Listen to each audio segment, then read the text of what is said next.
Welcome to the Self-Defense Warrior Podcast, where our hosts, Jeffrey Wilson and Pat Militich, probe the minds of experts from a vast spectrum of knowledge on how to best prepare for the inevitable emergency situation to come. Jeffrey and Pat in the Self-Defense Warrior Podcast are your insurance policy moving forward. And now, here they are, the hosts of the Self-Defense Warrior Podcast, Jeffrey Wilson and Pat Militich.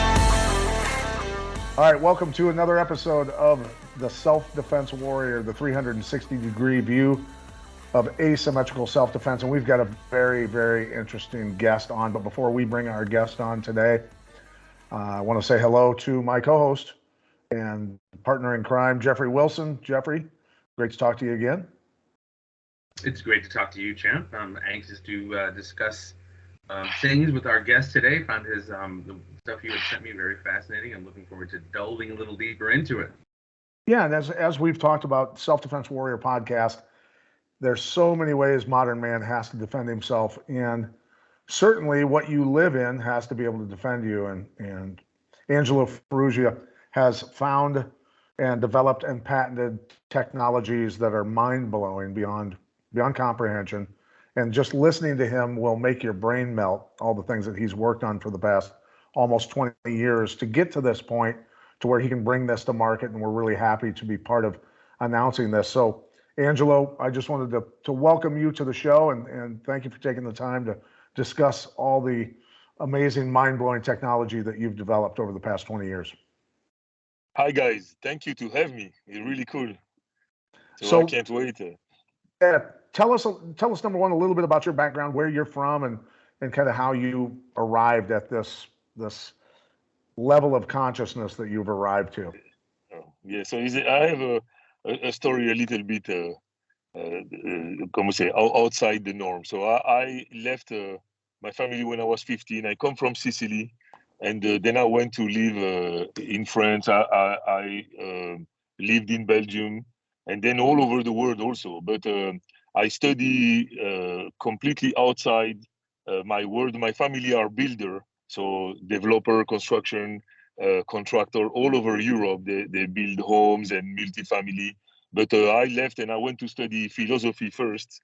So I have a master in philosophy, and then I went to study psychiatry. So even and after 4 years of some of your favorite philosophers, if I may interrupt you, who were some of your favorite philosophers? Oh yes, it's Nietzsche. So Nietzsche is my favorite philosopher, and on the French side, I would say Jean-Paul Sartre. But yeah, those are my really favorite ones. We can go in depth for hours if we want to enter on that one. So anyway, after 4 years of psychiatry, so 2 years in hospital and 2 years in my own office, I knew that was not my direction. It's interesting to understand human behavior and where we go, but it doesn't change anything. You know, there is no beginning. There is a beginning, but there is no end. You really cannot influence just a little bit the life of the person, because you cannot influence his ambient, you know, where he lives, what he lives, with who he lives, you know, and after 6 months or 8 months or a year, even if he went really well, he's coming back, you know. So this is why the idea was, okay, let's try to see if we can work in something more efficient, you know, more deep in the life of people. And I thought real estate is actually the best place because it touches everyone and everything. You know, real estate also is interesting because you have science, you have health, you have energy. You know, first you have a beginning and an end on a real estate, you know, and the idea was really to see, okay, how real estate touch everyone in every country, in every place. And if we start from that and we try to solve problem one at a time, after 17 years now, but we ended up with a solution that is really game changing. That's where everything went. So explain from a very, very basic level first, the foundation of the concept of what you're doing, and then Jeffrey and I can add questions in and kind of build on top of that foundation for everybody that's at home, you know, listening to this. Sure. So when you start to try to understand real estate, you do like everyone. You start by how I'm building a better house, you know. So you think about material first, and then you discover that, okay, we have nice material, but how we do is not enough. So then we discover that we need more than just the material, is understanding how this house is built, what is the who built the house, you know, what is the process of building. And it's not only a house, is really every type of building that is important to understand. It's not just a house when we build on some kind of countryside, and we can pretty much control the environment, but I'm talking about big cities. This is really the influence that makes our life of every day, you know, is if we can find a solution that solve problem in big cities everywhere in the world. So that's been the work we did. So we start with material. Like I said, we discover material. I can go deep into those because is I think is really important. And then from the material, we thought about the strategy of the real estate, how real estate function today, how is built from scratch, how we can change things and what we do. And you guys gonna see that it's kind of crazy how we are locked. Even the people who actually have the money, like the developer who are investing a lot of money, even them, they have their hands, you know, tied on trying to change the world. So that's the way it works. So we started by creating our own that our own materials, and the idea was how we can have material that's an answer to the maximum of the problem. So I traveled a little bit all over the world, and I discovered that there is one material that we can use, and it's really the material, not the shape of the object, and that I found everywhere in the world, local, is the metal or the steel of the shipping container. So always I had in mind, okay, how I can integrate that, because we can find that material everywhere in the world. I like to say that all over the world you can find two things: is the shipping container and chicken. So we can put the chicken on the side right now. We don't need them. But really, I went in the middle of a jungle in Africa and I found shipping containers. So the idea is that how can we use those millions of boxes, metal rusting boxes that are stuck on the side? Because what's happened with the container when they are decommissioned? But in reality, they cannot really recycle them correctly because they first, the steel is a special steel, so you cannot just implement it in the recycling part. Then you have you have to do some kind of decontamination because you don't know what was inside. So all those elements make that boxes is there rusting. So we work on how to use that material, and we discovered that we can actually is a free material for the next probably 20 or 30 years. We can build high rises with it. We can build steel building. So the framing of our houses or building are steel. The steel coming from the shipping container. So we study how to decompose it, cut it, take it pieces, and actually even transform part of it to make beams and columns to really be free of design on the frame. That's one of the elements.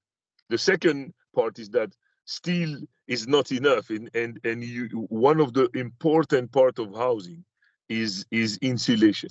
If you don't have the right insulation, you can't control, the power, the energy, and everything that is inside, the element outside. So we had the luck to create a type of concrete that we call papercrete. So it's a mix of concrete with 66% recycled paper. And it's interesting because it's actually fireproof. People could say, what, you put 66% paper inside your concrete and it's fireproof?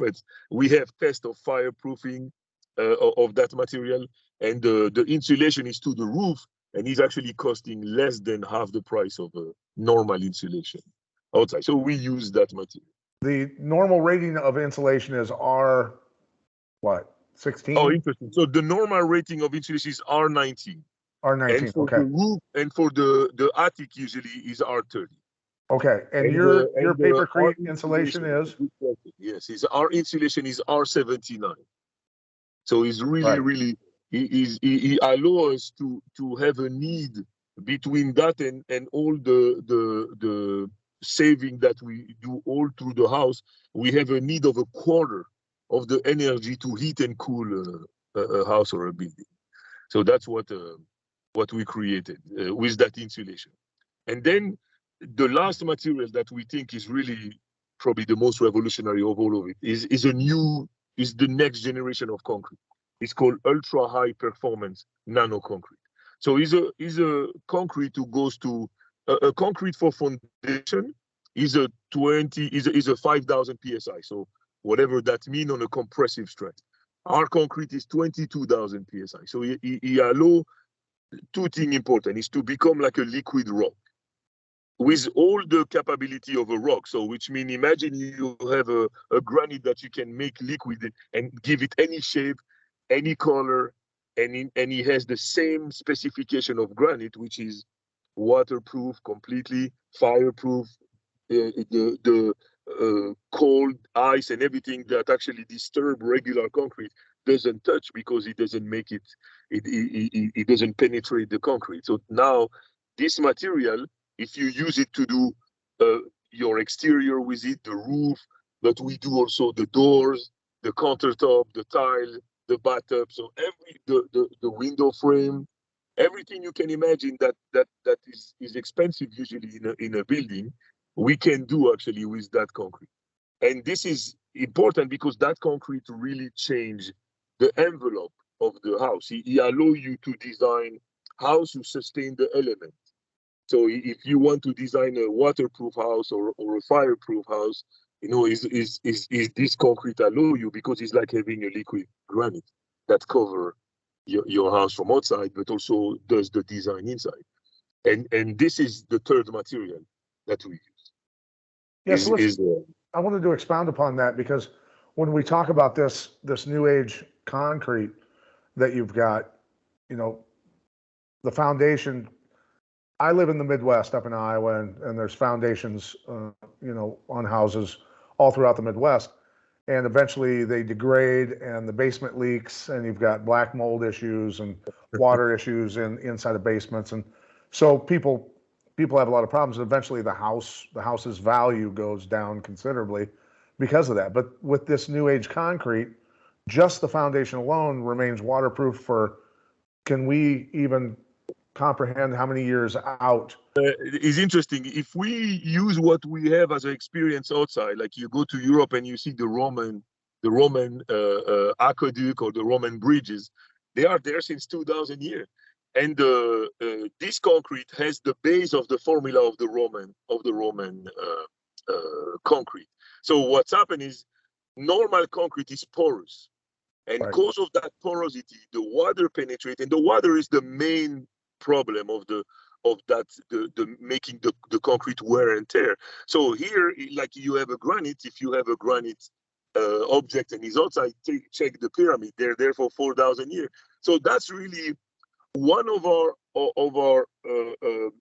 thought was, everybody talk about sustainability and what it is, and we can define that forever, but we believe that one of the core of the sustainability is the longevity, because our buildings are really designed to be obsolete and are called decades. So the idea is how, let's be humble and say the centuries. So to don't talk about millennial, but the idea is to build house for the next centuries, like 500, 600, 700, because that's now it makes. Imagine you have X amount of carbon emission, whatever. I don't care about that, but let's use what we understand today in that is good for 100 years. And then you have the same X amount of carbon emission for the next 1,000 years. So you see, that's what I call the sustainability through the longevity also. So, and we have to rethink that. We have to rethink our homes. But you see, now it's interesting to go inside, because if we do that, you have to change the entire process also, the strategy of the house. The architect has to have his mind free to be able to design those houses. Because the house of today, they are designed for a short-term efficiency, and then you can change it. Because the goal is to have quick money, save money, quick, a building, and then quick the destruction of that building to be able to move. But if you go to a 16th century home in Paris or Rome, you don't want to change nothing. We live in a 16th century farm. my parents live in the 16th century farm in Italy, and we didn't have to change anything. The design was perfect. The flow inside was really designed forever. You know, it was not designed all how we can make quick money. It was designed how I can make this place a home where generation and generation will live and be protected by the world, because that's actually the first goal of a home is that protection from the element inside and create your home. So the idea is how we can bring that again, and that 16th century home, the only thing we had to do is add some electricity and air conditioning, and the rest was still the same. It was perfect. So the idea is when you have sometime contractor or people ask me how you do if you want to demo the house, and I say my best answer is, I say, why you want to demo the pyramid? You know, do you want to demo the pyramid? No, so because they're perfect. So the idea is that if we can redesign our life in a beauty, in a strength, you know, and for longevity, we actually solve a lot of problems that are out there, even the sustainability part, because now we're there for long. We're not destroying what we have around, you know, as a life. We are building with consciousness. But one of the most important to bring that is to be able to solve the problem of cost. And this is where I think is interesting to enter in the conversation today, is about the cost of how we reduce the cost of construction at the maximum. And like I say, the material, the process of building was important. We could solve like a 30-40% on that part. But one of the most important saving, and people don't realize that, is also the strategy of how a building is done. So when I arrived to America, like already 11 years ago, and time goes fast, I saw in an article a big developer in California who went out of business because he built a $50 million building worth $30 million overnight because of 2008, you know? Right. So let's analyze that for 2 seconds, and you will understand where is the real problem of real estate today and construction in general. The developer is the one who take the risk and put the money. So he put $50 million for that building. And then that $50 million went in the pocket of the contractor mainly. And the contractor didn't come back and say to the developer, oh, sorry, my friend, let me give you a little bit of my profit, like that you don't die. No, he just took the profit of the building and let the contractor, the developer who owned the real estate, die because of the value of the market. You see? So that process of strategy of how you say, market, never really being taught and being changed. So the developer have to pay the profit of everyone in advance. And it's okay if I buy a bottle of water because I receive my water immediately. But a building would take 4 or 5 years to build. You know, 2008 can happen in between, and now the developer is dead. So that's one of the part that nobody really realized. So the idea was, you cannot continue that process. All the middlemen of the world of construction, which is contractor, architect, engineer, the material maker, all those held hostage the developer, because they all receive their profit before even the developer can go. And if we could have changed that, but we changed completely that. And this is what we did. So we designed a manufacturer of the future. The really imagine all the technology inside, because if you don't build manufacture, you can't control the quality, the quantity, the cost, and everything. You look at the cars. Cars 200 years or 150 years ago, they were a custom project. You know, you knock at the door of a garage, you hope that the garage know how to build, and then after that, you have to certify that car, drive it, and all that. So it was a mess until people put those cars into a manufacturer. They control the cost, they control the design, and now we can afford the car, every one of us. But the world of real estate hasn't changed for the past 200 or 300 years. Every project is a custom project. It's impossible. It's too expensive. It's too difficult to organize. And you have too many people around like I call those middlemen who actually have customers. So they don't care about one project. They really want to make the most profit and try to go at the maximum. So all those together create a chaos and an inefficiency in the world of real estate. So this is where the idea was, first thing, we have to bring the real estate into construction into a factory. And that's already, people are thinking of it. You have manufacturing homes, who start to pop up a little bit everywhere. But why they are not working too much is for two main reasons. The first one is that real estate is a local problem.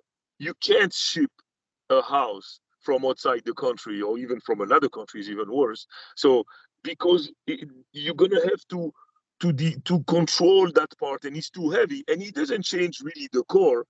On site, let's say I'm buying that house from Michigan and I'm in California, or from China and I'm in California.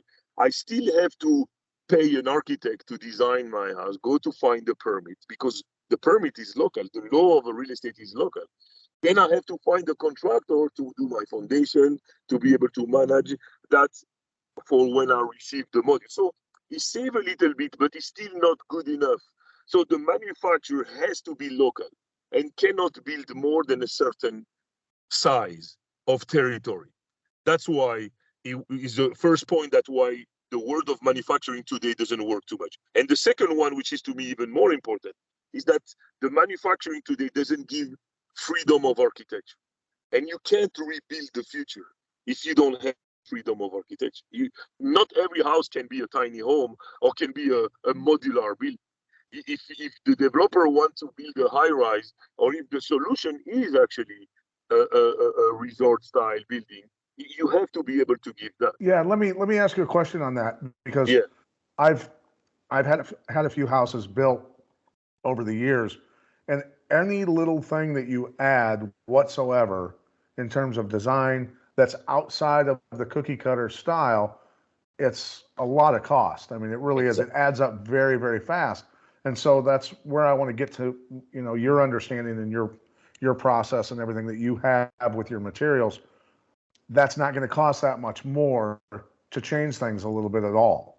Exactly. It's actually going to cost nothing, because the architect, the engineers, so the people who design and the contractor are inside the factory. So the factory is the contractor, the architect. So now when you have to build, everybody is inside. You don't have an architect who has 4 customers, and then he has to take care of all of them. You have the guy who work in the architect company who actually work, and now he's more free he has to do what is his real job, which is not managing the cost that the manufacturer does by itself. He has to design the best building, the one who are the most appropriate to what is out there, and rethinking element on protection, for example, flood for Louisiana, or tornado, and all that. And he has to think also beauty, and he has to think also what's happened for the future of that building, how there is a flow inside that building to make sure that everybody live good. So now this is only his job, and he's paid for that, you see, and he has to focus on this one. And that's what really changed the game. That architect that was working for a company, and I know we're going to have some fights on this one, or pushback, is that the goal in the world of real estate, the goal of all those middlemen as a company who take a profit of it, it doesn't work anymore, because the model of real estate is too expensive today. It is impossible to change that if we don't eliminate all the middlemen. The developer has to have a building at cost in the beginning. That's the only way to be able to build the future. So, and by eliminating all the company, not the job, contractor, architect, and engineer still are, but inside the factory is, we call that a vertically integrated design build process. So by doing that, you save about 40% of the cost of a real estate. The profit of all the middlemen in the world of construction is 40%. You imagine that? So if you have $100 million building, in reality it costs 60 million. The 40 million is the profit that all those little companies take inside. And I know it could seem counter, intuitive to understand that, but the real estate is something special to me in the world we live in. It's not just an object that we buy or an object of consumption, because if not, it changed the fabric of the world. And if we go back to our first conversation of the importance of real estate, and it's not even only on the protection against outside, it's also the fabric of our society. You see, let me give you a simple example how real estate can fuck or not fuck up our society. If you take big cities right now, it's so expensive, rental or buying, that the young who get out of school and get out of their parent, they don't even imagine that they can buy a real estate anymore. It's too expensive. But even rental, they go into roommate. But look how much that's changed the fabric of our society. If I have room, put and where do I put my wife and my family into? It's impossible. I can bring a girlfriend, but how do I put kids? So this idea of family completely disappears slowly, cause actually of the fact that the real estate is too expensive. And now I'm obliged to live with 4 friends, 4 people, and I forget the rest because I cannot even afford it. It's impossible even to me to think about a house. So that's why if we don't change that, we are becoming pure consumer, in a world where family is not important. And I believe that the core of humanity, the minimum, element of a family of humanity is a family. The family is the molecule of you. Every one of us as an individual, we are, I will call it the atom, and we can go around and everything. But the family morally also help human to be more, more honest into his life. Like, we are always fighting need and desire as a person. I want to buy the next telephone, the next car, everything. So, but if I'm alone, it's only me and my moral who's going to block me to do that. But imagine if I have a kid. Even if I want my next phone and my kids say, hey, I'm hungry, even the worst father or the worst mother, at one moment they have to feed their kid. So your moral compass become more balanced if you are in a family. And this is what is important. And the real estate is also breaking that, because now we don't have the place to build a family. And that's where, to me, and really, society in general is fracturing the family deliberately, and everything else that's going on. So I think we have an obligation to redesign the world of real estate, not only because we try to save money, but that's number one, but you have to, like you say, the element, and you have to think about the future of that and maybe bring back the real estate to itself. So the idea was, if we can save 40% thanks by eliminating all the middlemen, if we can save money thanks to the material that we put inside and the process, because you have to bring that to a manufacturer, you have to bring a robot who makes the quality of the building for the next 100 generation. All that has to become in a manufacturer. So our strategy was, okay, we design the manufacturer, we have it.